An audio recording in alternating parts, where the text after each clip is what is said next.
Hey everyone, it's Sophie. So for this week's discussion, I decided to do the demographic of Santa Monica, California, in particular because that is where I'm originally from. I spent most of my childhood life there and recently, or not recently, but like moved when I became an adult.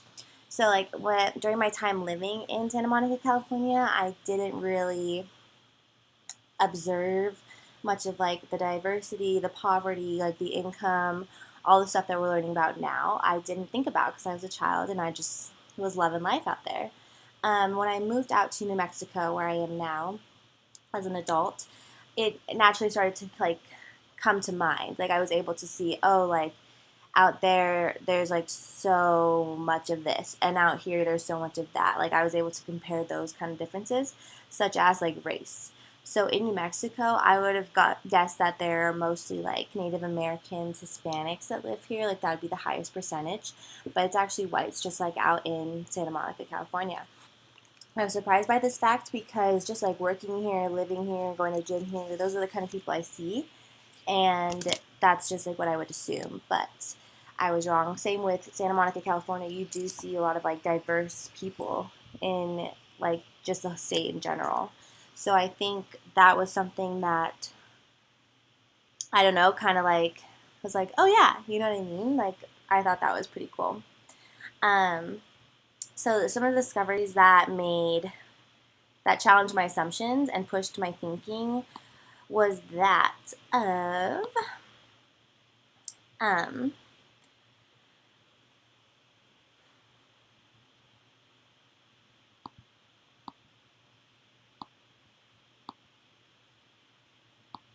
was that of like the household types out in Santa Monica, California.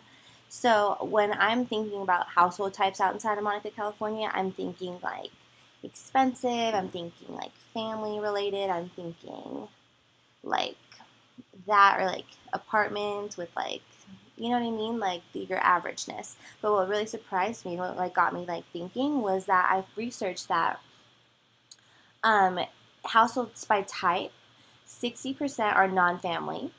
I found that 30% are married, 6% are just female, and like whatever's left, that looks like 2% is just male households. So I thought that was really interesting because that's not what I would have thought at all.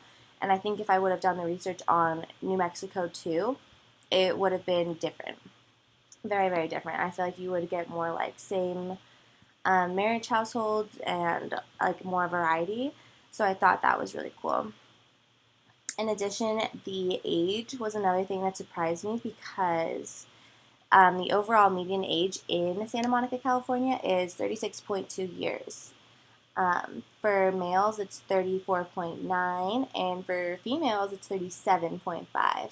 So for every 100 females, there are 95.2 males. I also thought that was pretty interesting because just like visiting out there anymore, I feel like there's a lot of people like my age. So I kind of would have guessed like a younger crowd. But I guess they're, you know what I mean, like a younger-ish crowd. So I thought that was really cool as well. Um, my overall reaction to the community scan process was at first a little overwhelming. Like there were so many numbers I was like finding out. There were so many different facts to so many different little cities just around the Santa Monica area in general that I could compare and contrast to like anything. You know what I mean? So I think I was a little overwhelmed. So it really helped that I was able to just pick one. I know I'm bouncing back and forth between New Mexico and Santa Monica, but overall I feel like that was something that was like shocking, like how point percentages make the biggest difference when you're looking at demographics.